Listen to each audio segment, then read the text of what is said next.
नमस्कार दोस्तों, मेरा नाम है मनीष कुमार। दोस्तों, आप लोगों से बिना निवेदन करूंगा, इस वीडियो को पूरा देख लें।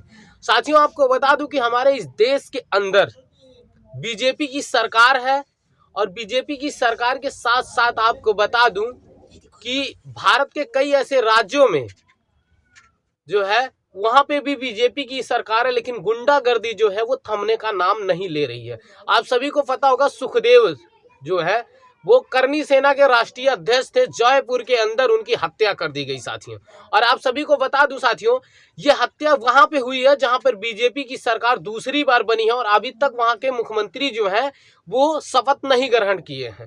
खैर, सुखदेव सिंह जो है वो राजपूत से समाज से आते हैं, क्योंकि आपको बता दूं कि कुछ राजपूत समाज के लोग जो होते हैं वो दलित समाज के लोगों को गालियां देते हैं। लेकिन मैं आपको बता दूं कि हर कोई राजपूत इस तरीके से नहीं होता है। हो सकता है वो अपनी कौम के लिए लड़ते हैं, हम अपनी कौम के लिए लड़ते हैं, लेकिन हमारा उनसे हमारा कोई दुश्मनी नहीं है। लेकिन जिसके साथ अन्याय होता है तो दलित समाज के लोग जरूर बोलते हैं, क्योंकि हम हमेशा न्याय के लिए लड़ते हैं, कभी भी अन्याय के लिए हम लोग नहीं लड़ते हैं। ये आप सभी लोगों को पता होगा। जो अन्याय होता है तो उसके लिए हम लोग कभी नहीं, क्योंकि आपको बता दूं कि सुखदेव सिंह के साथ जिस तरीके से हुआ वो वाकई में बता दूं कि दिल दहला देने वाली वो घटना है। और सरकार को समझना चाहिए, राजपूत समाज को समझना चाहिए। आप लोग सिर्फ जय भवानी चिल्लाते रहते हो, चीखते रहते हो, बीजेपी आ रही है, ये आ रही। अरे ऐसी बीजेपी आने से क्या तुम्हें फायदा, क्या तुम्हें लाभ, जब तुम्हारी कौम का, जिसको आप लोग बब्बर शेर कहते थे, उसकी गोली मार के दिन दहाड़े उसके घर में घुस के दिन दहाड़े उसकी गोली मार के हत्या कर दी जाती है। तुम लोग काहीं का राजपूत हो भाई, काहे का तुम्हारी बीजेपी सरकार? किस लिए तुम बीजेपी का सपोर्ट करते हो, समर्थन करते हो? सरकार बनी, शपथ लेने से पहले हत्या हो जा रही है और लोग कहते हैं कि जब से बीजेपी सरकार आई है तब से गुंडा और माफिया जो है वो छिप गए हैं। अरे कहाँ छिप गए हैं? दिन दहाड़े हत्याएं हो रही हैं। मैं सरकार से इतना तो जरूर निवेदन करूंगा, इसमें सबसे ज्यादा अगर किसी की लापरवाही है तो वो प्रशासन की है लापरवाही और सरकार की लापरवाही है। इसीलिए सुखदेव की हत्या की गई, क्योंकि उन्होंने आज से लंबे समय पहले ही कई बार उन्होंने रिक्वेस्ट भी किया कि मेरी जान को खतरा है, आप मुझे सुरक्षा दें। लेकिन आपको बता दूं कि सुरक्षा उनके साथ मुहैया नहीं करवाई गई, उनको सुरक्षा नहीं दिया गया। अगर आज सुरक्षा दे दी गई होती तो शायद इस तरीके से घटनाएं नहीं होती।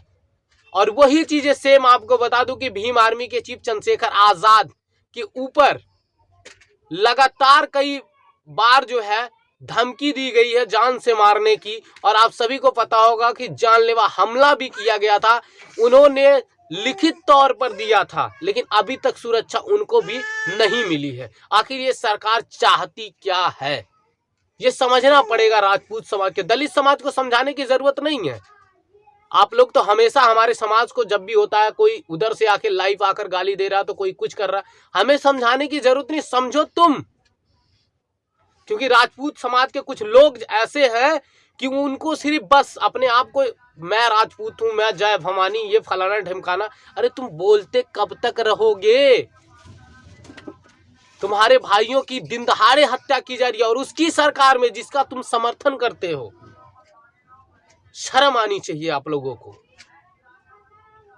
साथियों, सरकार राजपूतों के नाम पर बनती है, हिंदुओं के नाम पे बनती है और हिंदुओं की हत्या हो जाती है और हिंदुओं को मारने वाले भी हिंदू ही होते हैं।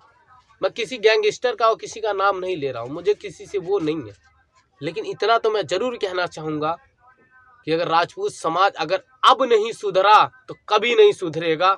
अगर अब भी तुम्हारी आंखों की पट्टी अगर नहीं खुलती है तो बीजेपी सरकार दोबारा बना लेना।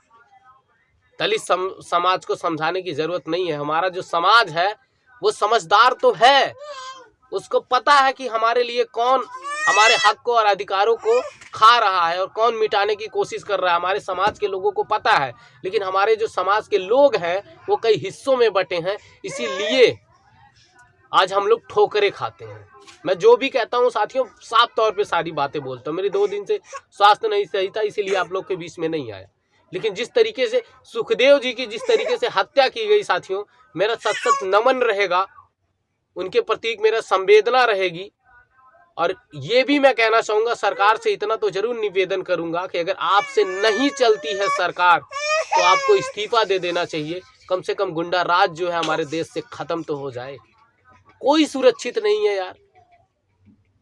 बता, इतने बड़े संगठन का राष्ट्रीय अध्यक्ष के घर में घुसकर गोली मार दी जा रही है।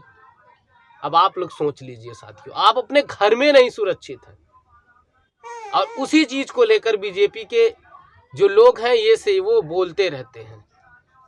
खैर, राजनीति की बातें अलग होती है, लेकिन मैं आपको बता दूं कि राजपूत समाज अपने आप को बहुत बड़ा बलिशाली समझता है, लेकिन ऐसे बलिशाली होने पर लालच है आप लोगों की कि आपके भाइयों की हत्या की जा रही है। उस सरकार में हत्या की जा रही है जिस सरकार को आप लोग बढ़ावा देते हैं, जिस सरकार को आप समर्थन करते हैं। तो ये मैं आप लोगों से बात करने के लिए आया था साथियों। ये मेरी किसी के धर्म और किसी के जाति पे नहीं है मेरी वीडियो, तो किसी के भावनाओं को ठेस पहुंचाने के लिए नहीं थी। ये मैं राजपूत समाज के लोगों से ये बोलने आया था कि आप लोग जिसके लिए लड़ते हो और जिसको आप लोग गालियां देते हो, दलित समाज आपका सपोर्ट कर देगा, लेकिन बीजेपी सरकार आपकी सपोर्ट नहीं करेगी। अगर बीजेपी आपका सपोर्ट करती तो उसी दिन वो लोग पकड़े गए होते। पुलिस अगर चाहे ना तो एक चप्पल नहीं चोरी होने पाएगा, हत्या तो बहुत दूर की बात है। तो ये मैं आप लोगों से बात करने के लिए, अगर आप मेरे चैनल पे नए हो तो मेरे चैनल को जरूर सब्सक्राइब करो, लाइक करो, कमेंट करना ना भूलो।